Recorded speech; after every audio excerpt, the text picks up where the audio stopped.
Rabbil alamin wa bihi nasta'inu ala umuri dunya wa din wa salatu wa salam ala sayyidil mursalin sayyidina maulana Muhammadi wa ala alihi wa sahbihi ajmain amma ba'du. Bapak Ibu yang dimuliakan Allah, sidang salat subuh Masjid Kriya Tugu Asri Darussalam Kriya Tugu Asri. Alhamdulillah kita bisa menikmati salat subuh kita pagi ini dan masih ditambah pula dengan sedikit kenikmatan mentadaburi ayat-ayatnya. Pada pagi ini saya akan membacakan sejumlah tafsir dari Ibnu Katsir, dari Al-Maududi, dan lain sebagainya tentang surat Ar-Rahman. Enggak semuanya, tapi kenapa saya suka mentadaburi surat Ar-Rahman ini? Nabi bersabda, segala sesuatu ada pengantinnya. Dan pengantin Al-Quran itu adalah surat Ar-Rahman. Jadi bisa dibayangkan kalau ada kerumunan massa, kerumunan manusia, ada acara pengantin. Maka yang jadi pusat perhatian adalah pengantinnya ini. Yang dihias paling indah adalah pengantinnya ini. Nah, di pengantin di Al-Quran itu adalah surat Ar-Rahman ini. Di dalam hadis Baihaqi disebutkan setiap segala sesuatu ada pengantinnya dan pengantin Al-Quran adalah surat Ar-Rahman. Maka kalau kita mendengar ada imam, ada bacaan surat Ar-Rahman terasa indah ya. Surat-surat yang lain tentu juga indah. Tapi surat Ar-Rahman terasa dia jauh lebih indah gitu. Kemudian Rasulullah SAW pernah membacakan surat ini lengkap di depan jin, para jin. Kemudian Rasulullah juga membacakan ini lengkap di depan para sahabat.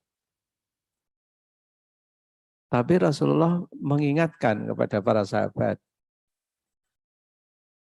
bahwa saya pernah membacakan ini di kalangan jin. Tapi respon mereka lebih baik daripada ketika saya membacakan ini di kalangan para sahabat. Mengapa demikian? Ketika Rasulullah SAW membacakan surat Ar-Rahman ini di kalangan para jin, setiap sampai kepada ayat Wabi ayyi ala'i rabbikuma tukadziban, maka nikmat manakah dari nikmat Tuhanmu yang kau lupakan? Para jin menyampaikan, la bisyai'im min nikmati rabbina nukadzib. Tidak ada sedikit pun dari nikmatmu Tuhanku yang aku dustakan. Jadi setiap sampai kepada Fabi ayyi ala'i rabbikuma tukadziban itu ada 31 ayat di surat Ar-Rahman yang bunyinya Fabi ayatnya. Jin selalu berkata, la bisyai'im min nikmati rabbina nukadzib. Tidak ada sedikit pun dari nikmatmu yang kami doakan. Nah, ketika dibacakan para sahabat diam. Tentu sebelum ini disampaikan. Setelah ini disampaikan Nabi ya kita ngikuti setiap sampai pada ayat Fabi ayyi ala'i rabbika tukadziban, kita mengingatkan diri kita sendiri bahwa tidak ada nikmat Allah yang kita dustakan sedikit pun. Nah, pagi ini saya akan membacakan beberapa ayat, jadi dari awalnya saja, nanti kalau ada waktu dan temanya sesuai bisa kita lanjutkan gitu ya ini. Mulai dari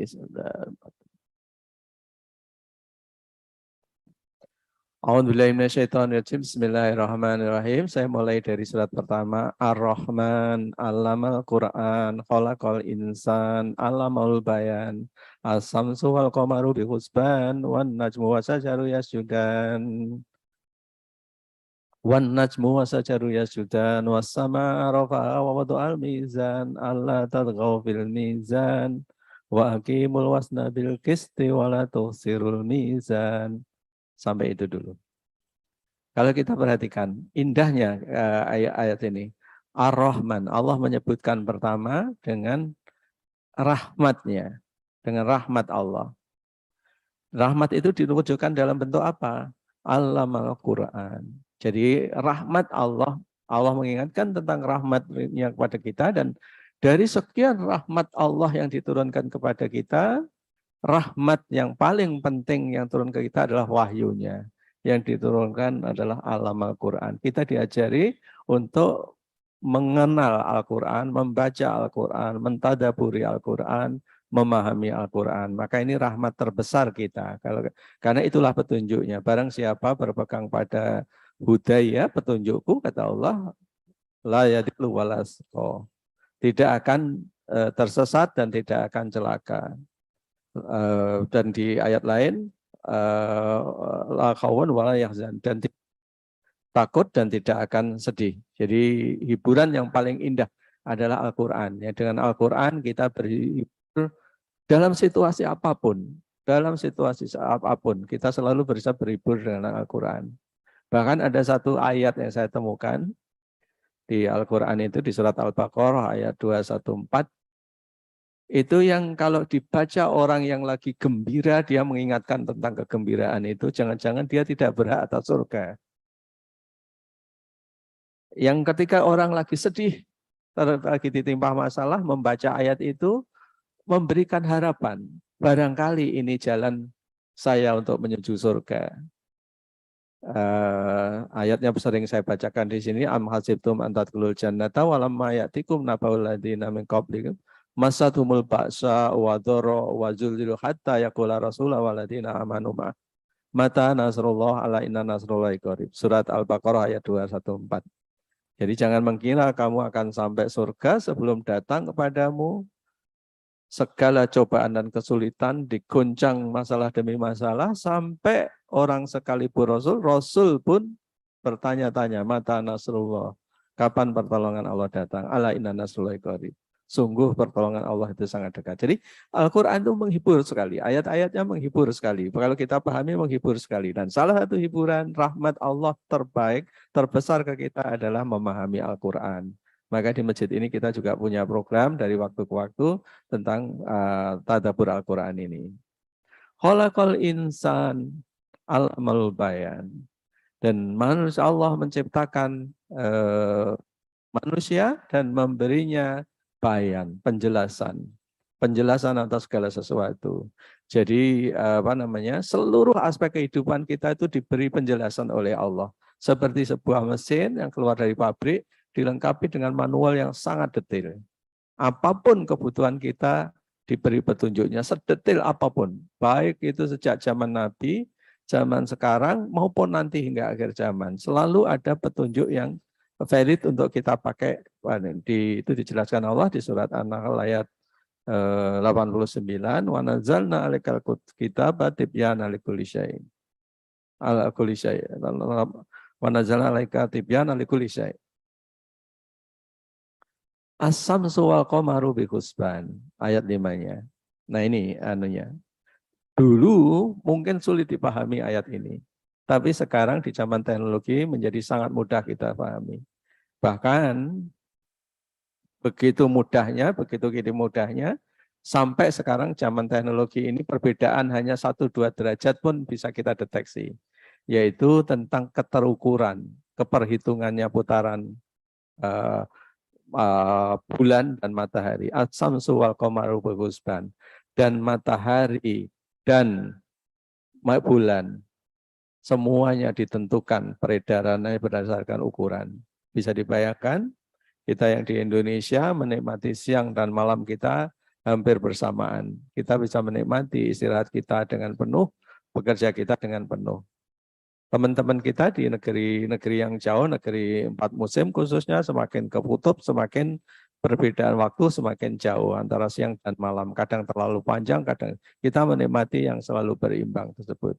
Maka kita harus banyak-banyak bersyukur yang hidup di negeri ini, dan kita harus menjadi pusat untuk memakmurkan bumi ini, karena kita yang diberi kesempatan waktu kita berimbang, sangat berimbang antara musim dingin musim kemarau, musim hujan, musim kemarau, antara siang dan malamnya, sehingga kita kalau bercocok tanam bisa penuh. Sementara saudara-saudara kita di tempat yang jauh dari Katulistiwa, dia hanya beberapa bulan bisa bercocok tanam. Selebihnya di musim gugur, tanaman sudah mulai merontokkan daunnya dan dia mulai tidak tumbuh. Musim dingin, mereka tanaman-tanaman benar-benar berhenti dari segala aktivitasnya. Nanti musim semi mulai lagi, musim panas puncaknya. Jadi hanya beberapa bulan. Nah, kita bisa seterusnya menikmati perputaran itu. Nah, puncak atau inti dari kajian saya pagi ini adalah di 3 ayat yang terakhir yang akan saya bacakan ini. Wasama arafa wadu al mizan Allah tatghaw fil mizan wa aqimul wasna bil qisti wa la tu'sirul mizan. Ayat 7-nya Allah membentangkan, kalau di sini diterjemahkan wasama arafa, Allah meninggikan langit wa wadu al mizan dan menegakkan keseimbangan. Jadi bisa dibayangkan ketika ayat ini turun bahkan sampai beberapa abad kemudian, sampai sekitar 5 abad kemudian ketika Ibnu Katsir berusaha memahami ini gitu, saat itu manusia belum tahu bahwa langit ini ternyata mengembang, terus mengembang. Dimulainya adalah Big Bang ya, di awal Big Bang ya. Jadi itu kira-kira terjadi menurut ilmu pengetahuan modern 14 miliar tahun lalu. Jadi ketika bumi, dan ini dijelaskan juga oleh Allah di surat yang lain, bahwa bumi dan langit itu dulunya satu. Jadi ada penjelasannya surat lain, saya nggak hafal surat ini. Kemudian pecah dan mengembang, terus mengembang. Itulah disebut Big Bang. Itu sudah 14 miliar tahun lalu. Tapi ini dikaitkan dengan Allah apa? Wasama arafat, mengembangnya langit ini dan ditegakkannya keseimbangan. Jadi dia mengembang tapi terkendali. Bisa dibayangkan kalau mengembang tidak terkendali, maka terjadi kayak ledakan balon ini. Berantakan, tapi ini mengembang tapi terkendali. Semuanya terjaga. Dengan apa? Ilmu pengetahuan modern menemukan dengan teori gravitasi. Jadi semua terkendali dengan teori gravitasi, semua menempati ukurannya posisi masing-masing dengan gravitasi. Sehingga bulan tidak menabrak matahari, belum. Tapi nanti pada akhir zaman, ketika terjadi akhir zaman di surat Al-Qiyamah dijelaskan bulan yang berbenturan dengan wajumi asamsu wal qamar. Jadi bertemunya matahari dan bulan berbenturan. Karena saat itu keseimbangan itu dicabut oleh Allah. Ini berarti benturan matahari dan terjadi di bulan di surat Al-Qiyamah. Jadi sementara ini dijaga sampai akhir zaman oleh Allah keseimbangan itu. Wasama rafa wa wada'al mizan. Lalu Allah berpesan kepada manusia, Allah tatghaw fil mizan. Jangan diganggu keseimbangan ini. Jadi bisa dibayangkan, alam semesta yang amat sangat besar, jaraknya antara kita dengan ujung tata surya itu menurut ilmuwan 53 miliar tahun cahaya. Jadi bisa dibayangkan. Jadi jaraknya kita dengan ujung alam semesta itu pun yang bisa dihitung manusia. Sejauh 53 miliar tahun cahaya. Tapi alam yang sangat besar dengan usia 14 miliar tahun itu bisa dirusak oleh manusia, oleh makhluk yang sangat kecil dan usianya sangat pendek. Kira-kira masuk akal nggak? Bagaimana makhluk yang sangat kecil ini dan usianya sangat pendek ini bisa menggoncang seluruh semesta alam. Sampai Allah mengingatkan Allah tatghaw fil mizan. Jangan diganggu keseimbangan ini. Dulu ketika zamannya Ibnu Katsir, mizan di sini diterjemahkan dipahami sebagai timbangan. Itu pun benar sesuai zamannya. Jangan diganggu keseimbangan, keadilan timbangan jangan diganggu. Lalu di zamannya Al-Maududi, sekitar seabad lalu, mulai masuk. Penjelasannya mulai masuk karena saat itu sudah mulai masuk ilmu pengetahuan. Penjelasannya Al-Maududi adalah kecurangan-kecurangan kita di dunia ini mengguncang sampai ke langit gitu ya. Tapi belum sedetail penjelasannya zaman saat itu. Nah, sekarang di zaman sustainability, istilahnya keberlangsungan ini lebih mudah kita pahami bahwa manusia ini bisa mengguncang alam semesta kalau tidak diingatkan oleh Allah tadi. Bagaimana caranya? Kok bisa kita melakukan menggoncang? Mungkin kita tidak peduli, kita tidak sadari. Salah satunya adalah cemaran CO2. Cemaran CO2, gara-gara kita menebang hutan, membakar segala macam kita bakar, dan lain sebagainya, tidak ada serapan yang cukup, maka terjadi oversupply CO2 terhadap serapannya. Dampaknya apa? Apa yang ilmu pengetahuan modern menyebutnya sebagai pemanasan global. Kutub mencair, gunung-gunung ditebang, dan kutub mencair, gunung-gunung es mencair. Dampaknya apa? Nah, ini di ilmu pengetahuan modern sudah menemukan ibaratnya kayak gasing gitu. Kayak gasing kalau kita putar Bapak Ibu yang atau adik-adik yang sempat tahu mainan gasing, pertama kali kita putar dia, gasing itu berputar simetris terus. Menjelang berakhirnya dia putarannya mulai nggak simetris, oglek, istilah Jawanya oglek. Yang mutarnya itu mulai oglek, kayak ban yang tidak balance. Mengapa? Karena patoknya, apa istilahnya itu, apa namanya, pancangnya, yaitu tadi gunung-gunung, baik yang gunung es maupun gunung di daratan. Gunung-gunung di daratan di luar gunung es kita babat untuk jadi rumah, jadi semen, jadi tambang, dan sebagainya. Gunung es adalah meleleh karena panas tadi. Sehingga pasak bumi itu terganggu. Maka di ayat yang lain Allah juga menjelaskan apa gunanya gunung adalah untuk memancap, apa istilahnya, menjadi pancang untuk bumi ini supaya stabil, putarannya stabil. Jadi fungsi gunung-gunung itu seperti termasuk gunung es, sama dengan pelek mobil yang ditempelin kecil, timbal kecil nempel di pelek mobil, gunanya untuk peseimbang. Nah, keseimbangan itu sekarang terganggu. Dampaknya apa? Saudara-saudara kita di negeri 4 musim, di Eropa, di Amerika, tahun ini mengalami panas ekstrim. Panas yang tidak pernah terjadi sebelumnya. Sampai-sampai di Inggris itu aspal lapangan terbang itu meleleh. Bangkai tiang-tiang ini, jembatan yang dari baja itu dililit dengan dibungkus dengan aluminium foil. Bisa dibayangkan saking panasnya supaya tidak melengkung jembatan itu. Dan ini terjadi karena apa? Ini orang menyebutnya adalah perubahan muslim. Jadi apa yang terjadi? Disinilah goncangan alam itu bisa dilakukan oleh manusia tanpa kesadarannya. Menggoncang ini apa yang terjadi? Jadi kayak bisa dibayangkan. Kenapa ini bisa berdampak ke alam semesta? Bisa dibayangkan. Kalau buminya oglek, kalau dulu ada Cak Nun itu membuat lagu zaman wis akhir, bumi ini goncang gitu kan.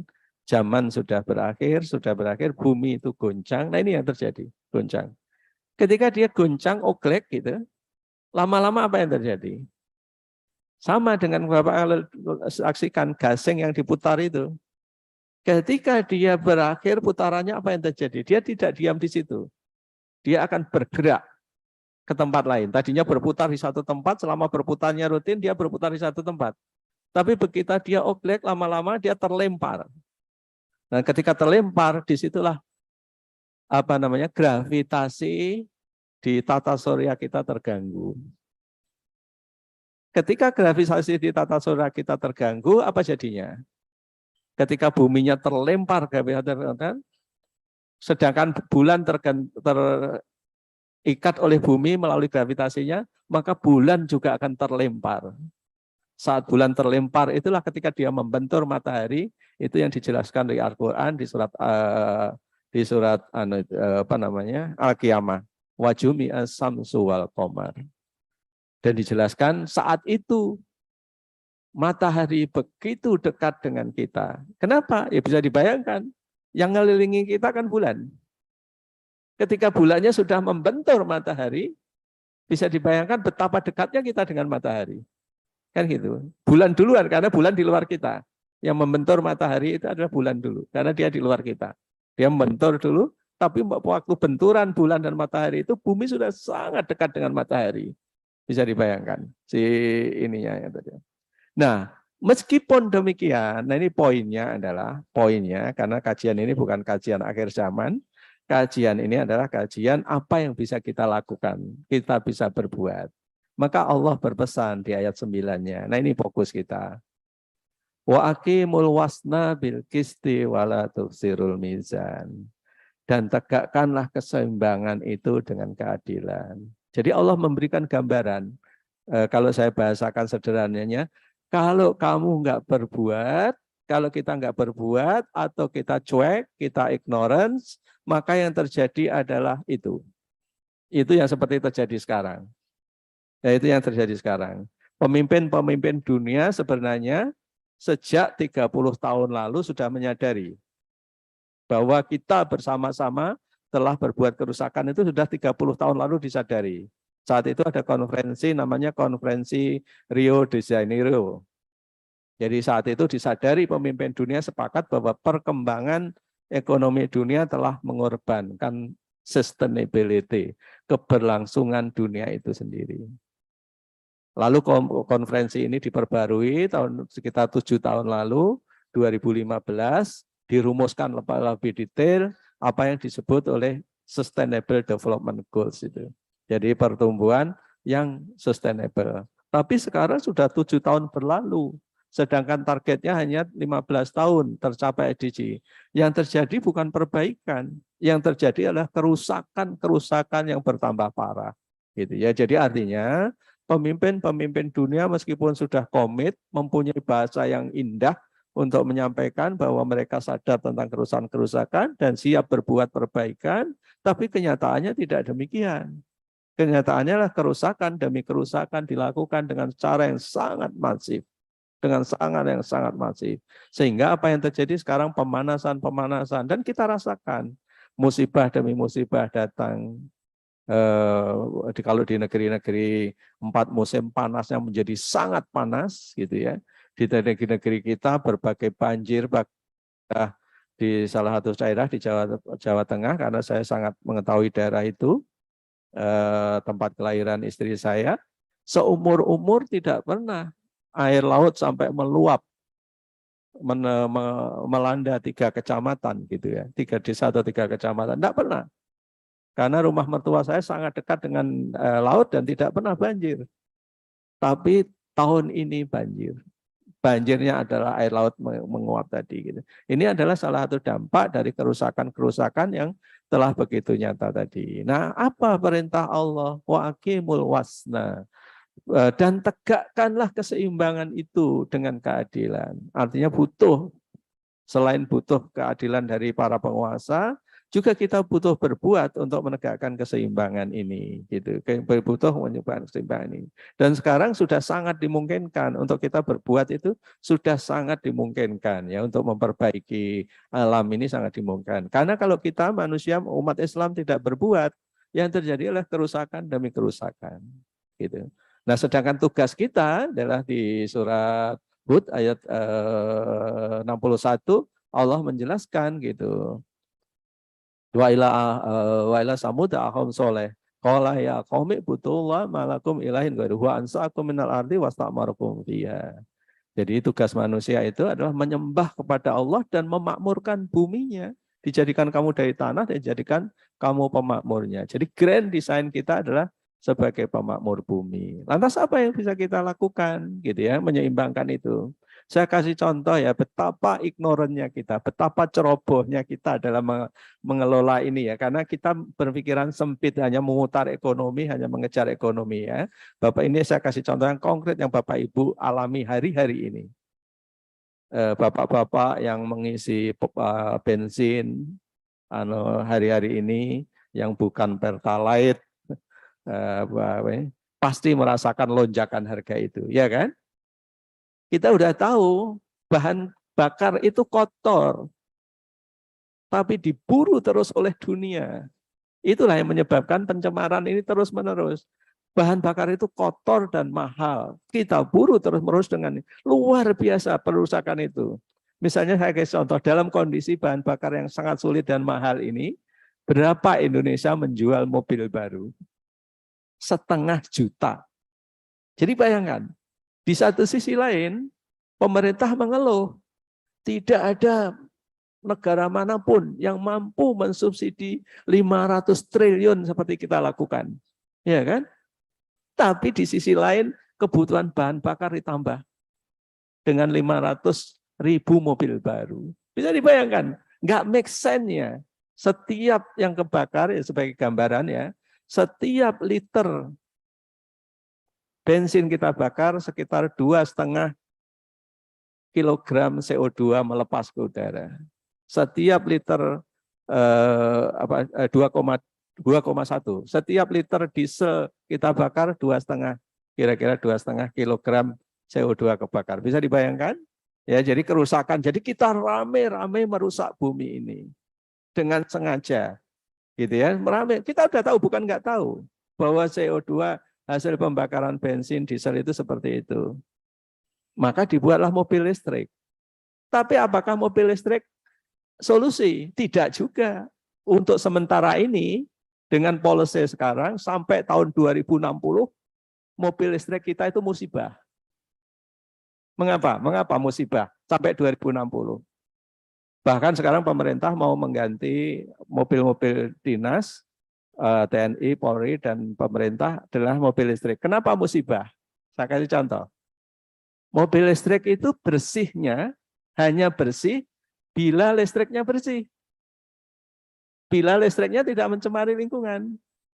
Kalau mobilnya listriknya masih listrik sekarang yang 85% fosil, mobil listrik sekalipun dia masih fosil. Artinya juga tidak bersih.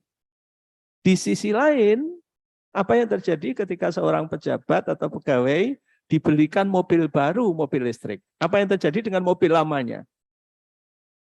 Mobil lamanya dilelang kepada keluarga, dibeli, dan dipakai juga. Ya kan double. Nah itulah saya sebut musibah. Mobil lamanya tetap jalan, mengeluarkan emisi, mobil barunya tidak bersih. Gitu. Jadi kalau kita lakukan seperti itu, maka yang terjadi adalah pencemarannya tambah, bukan berkurang. Karena kecuali kalau mobil lamanya dimusnahkan. Mana mungkin kita memusnahkan mobil lama. Mobil kita sampai tua pun kita pakai, ya kan?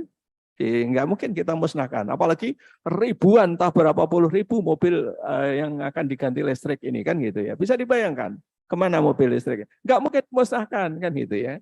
Ini jadi solusinya gimana sebenarnya? Disinilah butuh kita membaca Al-Quran.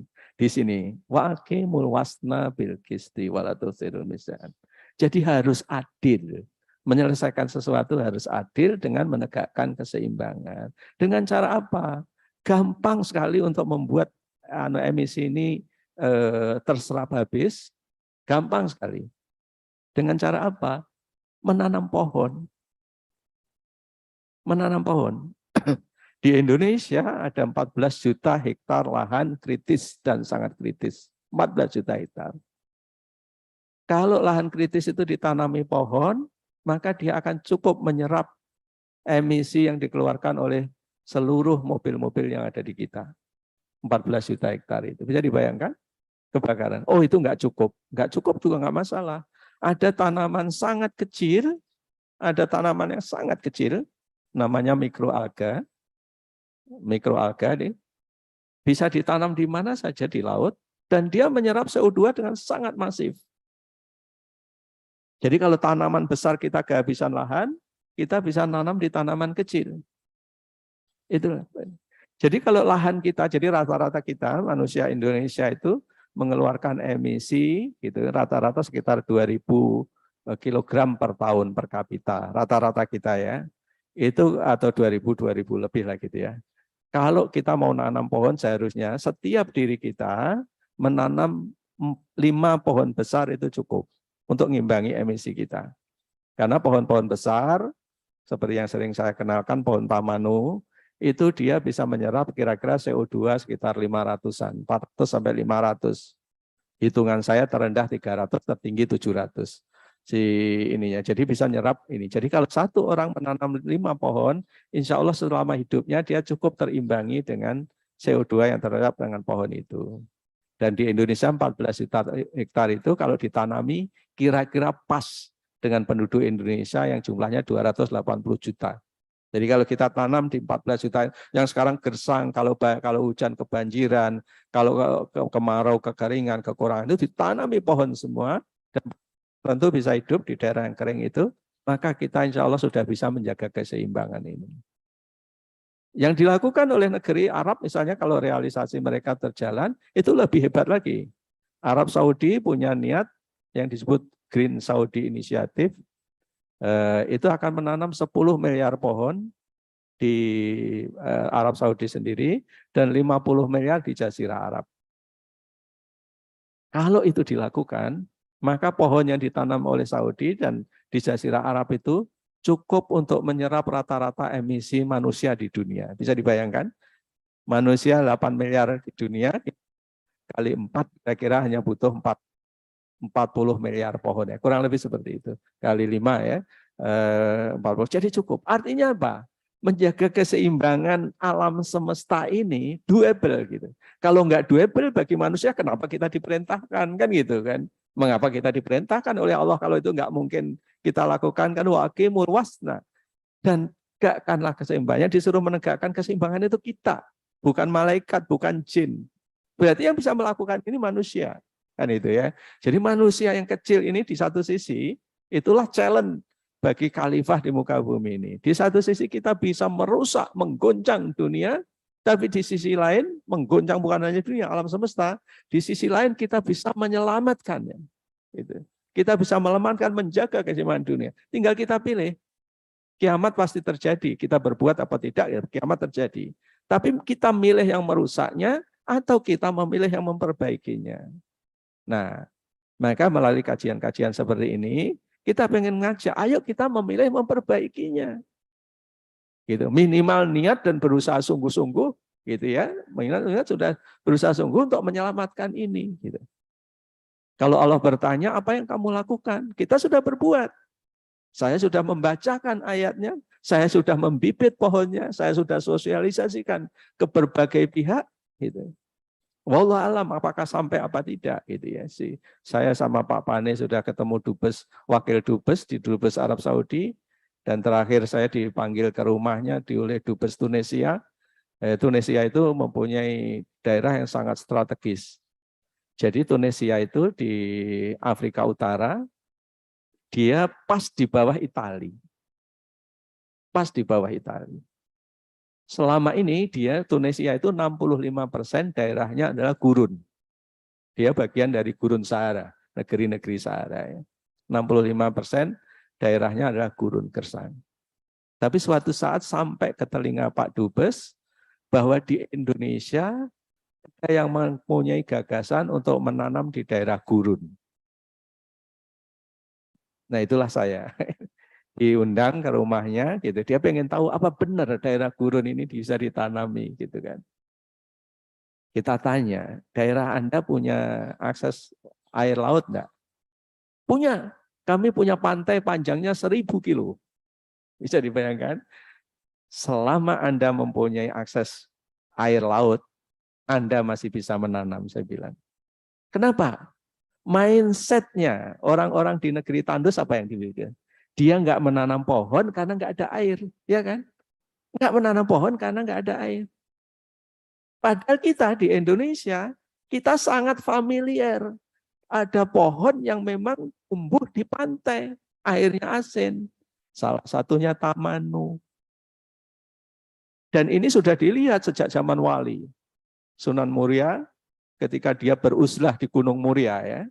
Sunan Muria itu anaknya putranya Sunan Kalijogo. Ketika dia lagi beruzlah di Gunung Muria, dia melihat ke utara. Apa yang dilihat di utara? Ya? Kremun-kremun bahasa Jawanya. Apa istilahnya? Samar-samar. Terlihat ada gugusan pulau-pulau kecil. Itu sekitar 6 abad lalu. Kemudian Sunan Muria beri nama kremun-kremun Jawa itu yang kita sekarang dengan Karimun Jawa. Jadi Karimun Jawa itu asalnya dari istilah Sunan Muria ini, kremun-kremun dari Jawa. Artinya nampak samar-samar dari Jawa, karena pulau kecil itu. Lalu Sunan Muria berpikir, kalau pulau itu dibiarkan, nggak ditangani, dia akan tenggelam. Nah, lihat, 6 abad lalu orang-orang soleh kita sudah berpikir tentang sustainable. Maka dia tugasi putranya, Syekh Amir Hasan namanya. Syekh Amir Hasan ditugasi, bahasa Jawanya Le ya, orang di Jawa kalau dipanggil itu biar sampai tua dipanggil Le. Le pergi ke Karimun Jawa, bentengi pulau itu dengan tanaman yang buahnya sampai jatuh ke laut. Maksudnya apa? Supaya pantainya terlindung dari abrasi. Maka buahnya harus nyemplung ke laut. Maka tanaman itu kemudian dikenal di Jawa sebagai nyamplung, yaitu pohon yang buahnya nyemplung ke laut. Lihat majunya orang Indonesia dalam berpikir tentang sustainability. 6 abad lalu sudah berpikir seperti itu. Manfaatnya apa? Selain untuk bentengi pulau-pulau kita, nanti kalau pohon itu sudah berbuah, rakyat berhenti nebang pohon untuk kayu bakar. Karena saat itu bahan bakar adalah kayu bakar. Maka harus dihentikan nebang kayu bakar menggunakan biji nyamplung itu tadi. Belakangan saya temukan bahwa biji nyamplung itu memang energinya tinggi sekali. Maka ini yang saya kampanyekan. Nyemplung. Apa yang terjadi di Inggris pada periode yang sama? 1 abad setelah Sunan Muria ini membentengi pulau ini, Inggris belum berpikir tentang sustainability pada zamannya. Apa yang terjadi? Krisis bahan bakar di Inggris, krisis kayu bakar itu terjadi seabad setelah Sunan Muria membentengi pulau itu. Bisa dibayangkan. Jadi orang kita yang mendapatkan wahyu, membaca Al-Quran, paham duluan tentang pentingnya menjaga tadi. Wa aqimul wasna bil qisti. Orang lain yang tidak membaca ini tidak berbuat apa-apa. Maka Inggris krisis bahan bakar itu sekitar tahun 1550.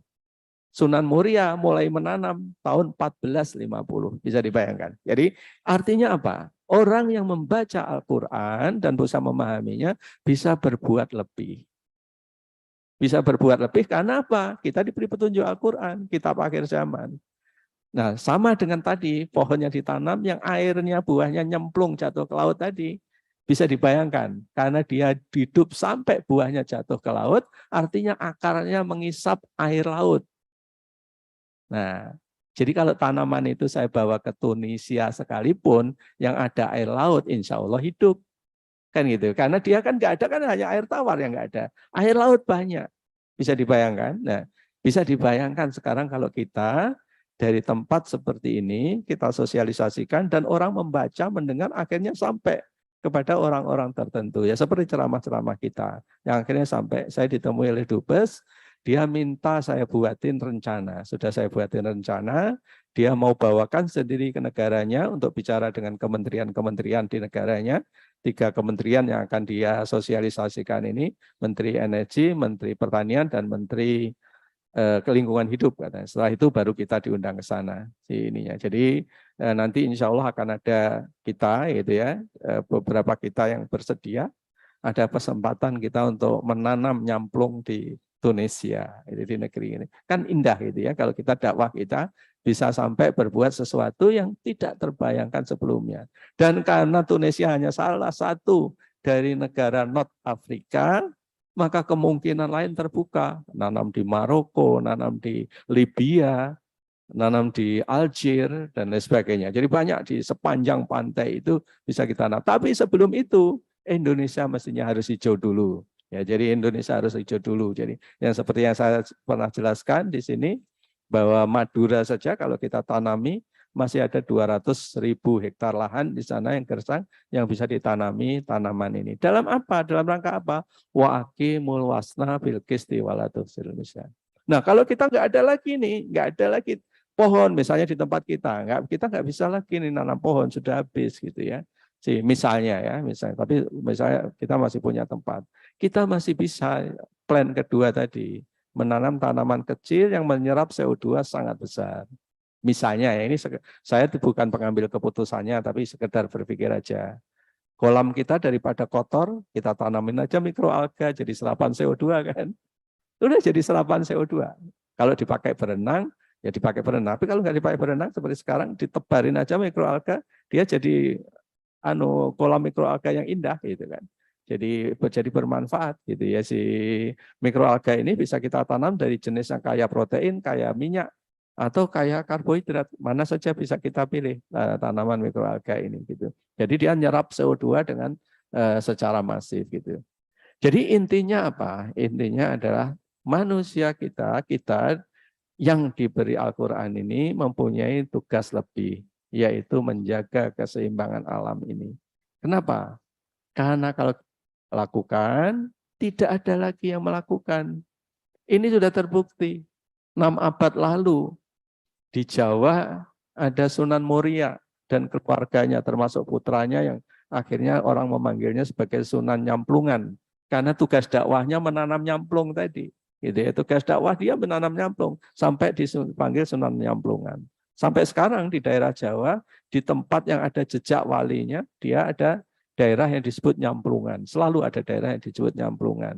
Jadi ada jejak seperti itu melakukan. Sementara pada periode yang sama di negeri barat saat itu sampai krisis bahan bakar benar.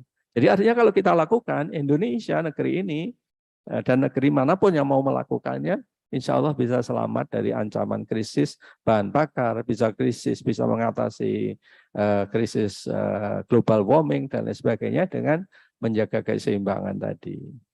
Demikian Bapak Ibu sekalian, sampai saya tutup di surat ini ayat 9 ini. Mudah-mudahan apa yang kita kaji ini bisa menjadi manfaat, dan bagi Bapak Ibu yang ingin menanam pohon, saya menyediakan bibitnya.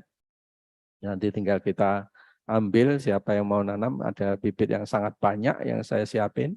Dan karena Nabi Shallallahu Alaihi Wasallam bersabda, seorang Muslim yang menanam pohon, apakah buahnya dicuri orang, dimakan burung, makan binatang lain, tidak ada lain kecuali dia menjadi pahala sedekah hingga hari kiamat. Jadi bisa dibayangkan kalau kita nanam pohon, kenapa? Karena dari satu pohon itu akan berjatuhan buahnya ditanam orang lagi dan seterusnya, maka dia jadi pahala hingga akhir zaman.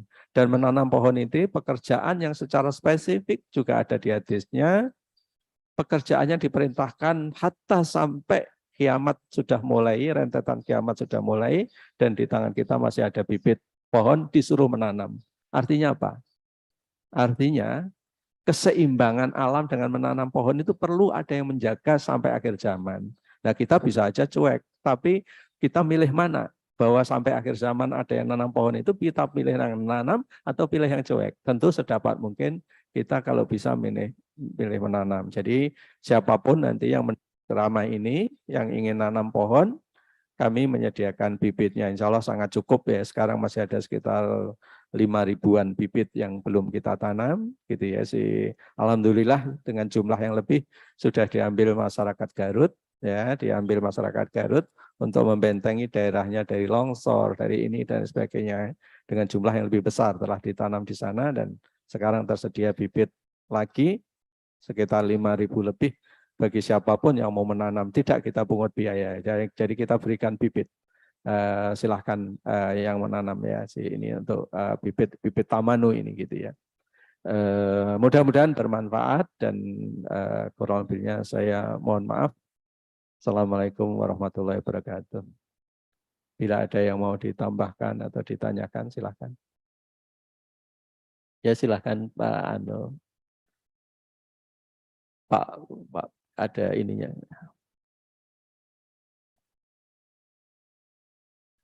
Terima kasih Pak Iqbal. Assalamualaikum warahmatullahi wabarakatuh. Waalaikumsalam. Sungguh sangat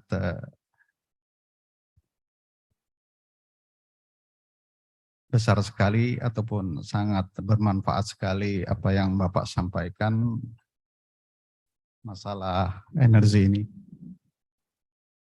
Kebetulan juga saya orang energi juga.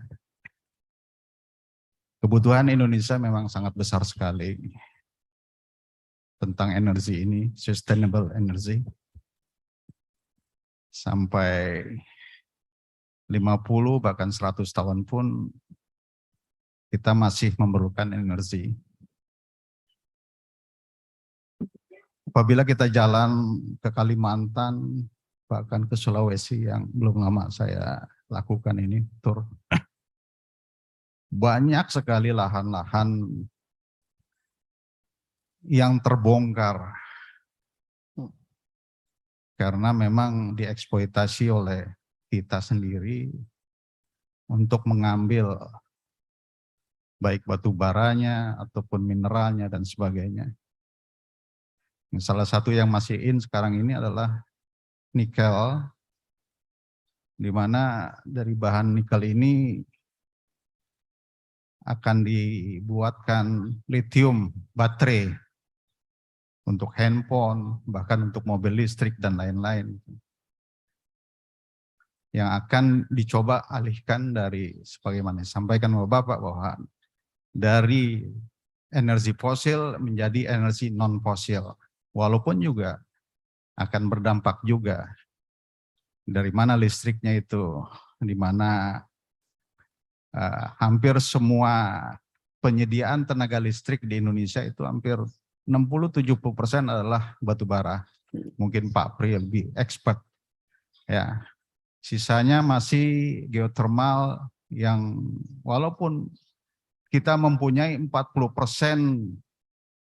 geothermal dari semua dunia, tapi kita belum bisa eksploitasi geothermal ini dengan sebaik-baiknya. Dan juga walaupun kita mempunyai cuaca ataupun udara yang masih banyak angin dan tenaga laut ataupun matahari, belum bisa dapat kita manfaatkan sebaik-baiknya untuk kebutuhan energi kita. Sebagaimana Bapak jelaskan tadi bahwa 14 juta hektar lahan kita krisis. Ya. Dan saya melihat bahwa Bapak, ide Bapak, proposal Bapak mungkin lebih banyak diminati oleh negara-negara luar dibanding ditangkap oleh pemerintah kita. Karena 14 juta hektar ini, lahan ini betul-betul kalau nggak kita perbaiki akan hancur, bahkan akan bertambah. Ya. Contohnya akan bertambah bahwa pemerintah akan membangun gedung-gedung baru lagi di IKN, di mana ribuan hektar pohon akan ditebang kembali di sana. Ya. Sementara kita, dunia bahkan sudah mengeluh ya akan pemanasan global. Di Inggris sudah, di Eropa sudah betul-betul terasa sekali bahwa panas itu meningkat. Bahkan di Arab Saudi juga sudah meningkat juga tajam. Ya. Dana kita untuk reboisasi dan juga dana-dana dari Jamrek, jaminan reklamasi, itu hilang nggak tahuan. Nggak tahu gimana ini, ya. Kelihatan Indonesia akan tambah lama akan mengalami suatu hal yang sangat mengerikan kalau menurut saya. Ya. Dengan akan bertambahnya penghancuran hutan-hutan dan sebagainya. Tampaknya mesti ada top and down. Suatu decision ataupun suatu kekuatan yang dari atas ke bawah. Oleh karena itu kita perlukan the next presiden ataupun the next leader, orang-orang yang mempunyai environment ethic, etika terhadap lingkungan kita yang semakin hancur. Ya. Kalau dari atas ke bawah sudah kuat, ini insya Allah lahan-lahan hancur ini bisa kita atasi dengan bersama, dan insya Allah kita doakan bahwa Pak Iqbal insya Allah kelak akan menjadi Menteri Lingkungan ataupun Menteri Kehutanan. Amin. Ya, Asik, Pak. ya. Karena begitu concernnya ketua DKM kita ini akan lingkungan, penanaman pohon, penanaman pohon semuanya. Dan mungkin barangkali Bapak sudah ya hampir bosen lah ya memberi masukan kemana-mana di seluruh birokrasi di sini, tapi action plan-nya di lapangan sangat minim. Mungkin ada satu saran saya Bapak, ya barangkali melalui seluruh DKM, di mana kita mempunyai 1 juta masjid, berarti ada 1 juta DKM. Ini suatu hal organisasi lembaga masyarakat ya yang betul-betul mempunyai kekuatan. Kalau memang betul-betul ya kan pemerintah berminat, masyarakat harus dilibatkan dan diberi authorize untuk menanam pohon di lingkungan semua lahan-lahan yang rusak tadi. Barangkali itu Pak, bagaimana pendapat Bapak dengan hal ini? Mohon pencerahan. Assalamualaikum warahmatullahi wabarakatuh. Waalaikumsalam. Benar Pak Wi. Jadi ya tugas kita akan menyampaikan dan berbuat semampu yang kita bisa ya. Jadi semampu yang kita bisa, menyediakan bibit dan lain sebagainya sudah kita lakukan, mensosialisasikan sampai ke berbagai level kita sudah sampaikan, ke tingkat Dewan Energi Nasional sudah kita sampaikan, ke tingkat calon-calon presiden sudah kita sampaikan gitu ya. Kalau yang sekarang kan memang sudah akan berakhir ya, jadi kepada calon-calon kita bisa berharap mudah-mudahan ada yang ini. Tapi kita juga dakwah kita tidak terbatas pada negeri ini. Jadi negara-negara lain juga kita sampaikan. Nah mudah-mudahan dengan apa yang kita sampaikan itu suatu saat akan berbuah. Energi baru misalnya kalau 14 juta itu ditanamin pohon, gitu ya, itu cukup menggantikan target pemerintah yang 1,2 juta barrel per day gitu ya. 14 juta pohon cukup gitu. Apalagi kalau kita mau nanam mikroalga. Mikroalga itu kalau ditanam di setiap, kalau nggak salah sekarang itu ada 35 gigawatt pembangkit listrik tenaga batu bara, itu ada 35 gigawatt. Kalau masing-masingnya didampingi dengan CO2-nya diserap, kemudian oleh mikroalga dijadikan minyak, maka itu produksinya setara dengan 1,3 juta barrel per day setaranya. Jadi artinya ada potensi-potensi itu di sekitar kita yang mudah-mudahan bisa bermanfaat suatu saat, juga bermanfaat. Suatu saat ada pemimpin yang peduli, suatu saat ada pemimpin yang mendapatkan petunjuk, ya mudah-mudahan ini bisa sampai. Terima kasih Pak Wi doanya. Karena sekarang sudah habis waktunya, sekaligus pada kesempatan ini saya ingin share sedikit apa yang di-share oleh salah satu ustadz kita ya.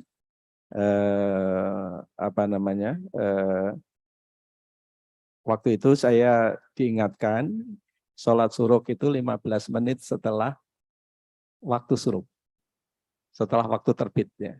Jadi sekedar perbaikan, kalau selama ini kita 10 menit, sekarang kita buat 15 menit sesuai saran ustadz kita yang sering membahas di sini. Jadi agak mundur 5 untuk make sure bahwa kita pada waktu yang prima untuk salat. Sekedar tambahan, mudah-mudahan Allah ridho apa yang kita lakukan dan mudah-mudahan kita dapat jalan untuk amal soleh yang Allah ridho. Sekali lagi yang ingin menanam pohon dimanapun berada, saya menyediakan bibitnya, kami menyediakan bibitnya.